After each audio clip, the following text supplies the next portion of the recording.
Não podia fugir ao tema que está em pauta. A gente falar de outras pautas fica até difícil.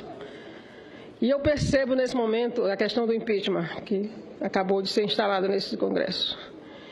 E eu percebo aqui e fora como a palavra golpe incomoda.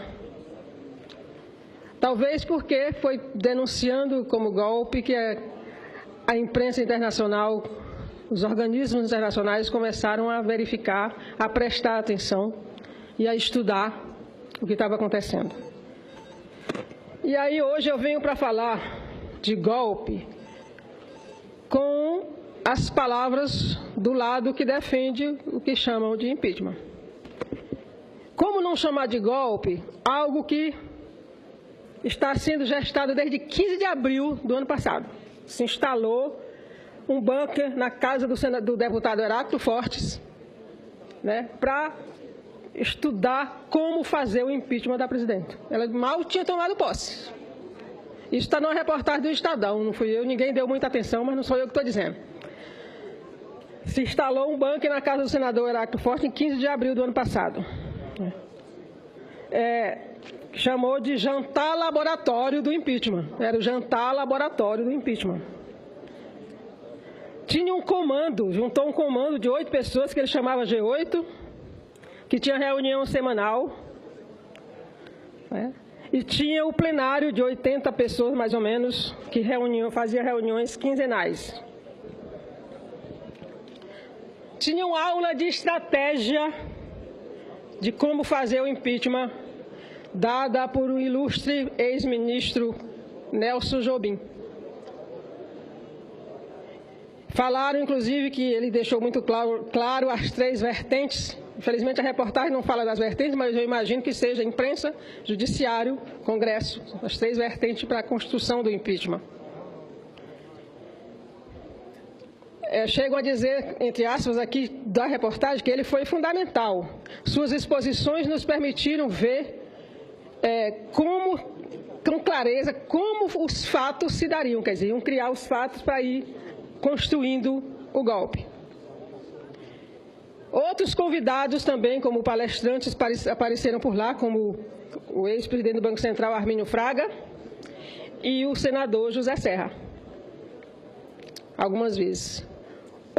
O vice-presidente da República também era frequentador desse lugar. O que ia fazer lá um vice-presidente da República se não conspirar? E essa palavra conspiração, não sou eu que estou dizendo. Quando ele cita quem é o G8, ele diz que era ele, Heráclito, Jarbas Vasconcelos, José Carlos Aleluia, Raul Jugman, Marcos Pestana, Tadeu Alencar, Rubens Bueno e Mendonça Filho. E aí está, entre aspas, o cérebro do impeachment. Não, o cérebro da conspiração. Ele usa a palavra conspiração, não sou eu que estou dizendo. Então, quem conspira, conspira para dar um golpe.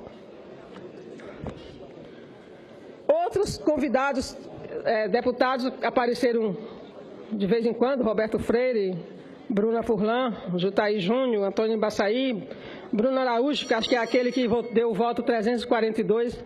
Já? Não, peraí. Com tolerância aí, senhor presidente. Felipe Maia, aquele que deu o voto 342, inclusive, está sendo caçado lá no estado dele. Então, a gente não pode dizer diferente. Está aqui as palavras, entre aspas. Eu peço que essa reportagem seja incorporada à minha fala, nos anais. Ele diz aqui uma frase: 18 convidados, que foi a primeira reunião, ouviram o ex-ministro Nelson Jobim pela primeira vez no primeiro mês da articulação.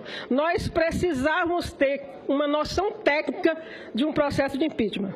E ele foi perfeito. Né? Em outro lugar, ele diz que se formou ali o Estado Maior Informal do impeachment. Reuniões onde se preparava o cardápio que iria ser.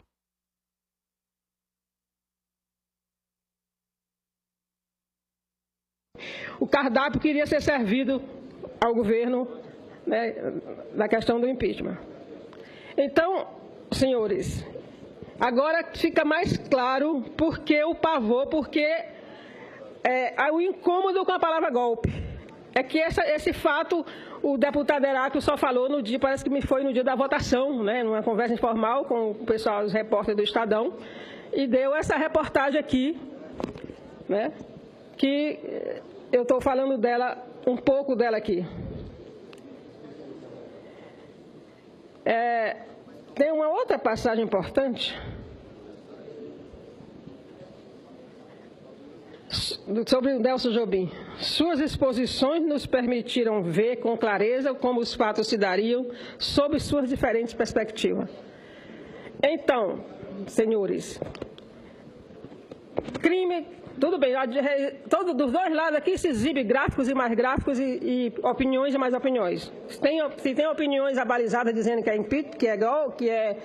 impeachment, que é legal, que teve crime, tem também opiniões muito importantes de pessoas e de estudiosos que dizem que não houve crime de responsabilidade.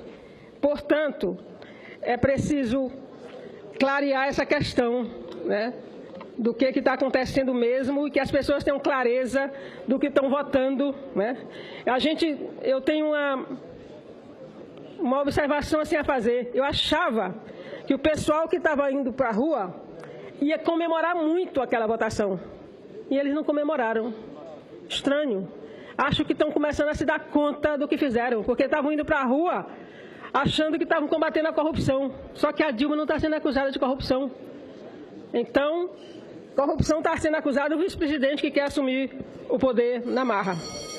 Eu queria finalizar, senhor presidente, falando também um pouco do que estão fazendo com a presidenta Dilma, com uma mulher. E aí tem o seu componente machista, sexista. Uma presidenta submetida a humilhações. Uma juíza de primeira instância proíbe a presidenta de falar em rede nacional. Outra cogita proibi-la de viajar para a ONU, para a Assembleia da ONU. Os senadores vão, no dia seguinte, dar satisfações ao tio Sam sobre depois da votação. Ministro do STF praticamente dizendo o que é que ela devia falar. Imagina, uma presidente da República tendo que ouvir o que ela deve falar, onde ela vai. Deputados foram para a ONU para vigiar o que a presidente ia dizer. Foram barrados no baile, infelizmente. Precisa até devolver o dinheiro que gastaram às custas da Câmara. E proibir uma presidenta de nomear seus ministros. Porque, por caráter, com certeza que não é. Porque alguns, inclusive, que fizeram parte desse governo até ontem, não tem caráter melhor que o Lula. Portanto, eu acho que... E agora o presidente da Câmara, ele já decretou a vacância. O presidente da Câmara decretou a vacância do cargo de presidenta. O presidente da República está vago, assim como um senador fez no Senado, porque ele disse que não reconhece mais este governo, que nada mais recebe, que nada mais vota, enquanto este governo não cair. Então, para você sentir, e aí eu tenho certeza que tem o componente machista nessa história. Se fosse um homem na presidência da República, eu duvido que alguma dessas coisas tivesse acontecido. Muito obrigada, era isso que eu tinha a dizer. Peço que incorpore a reportagem ao meu discurso e obrigada pela tolerância, senhor presidente.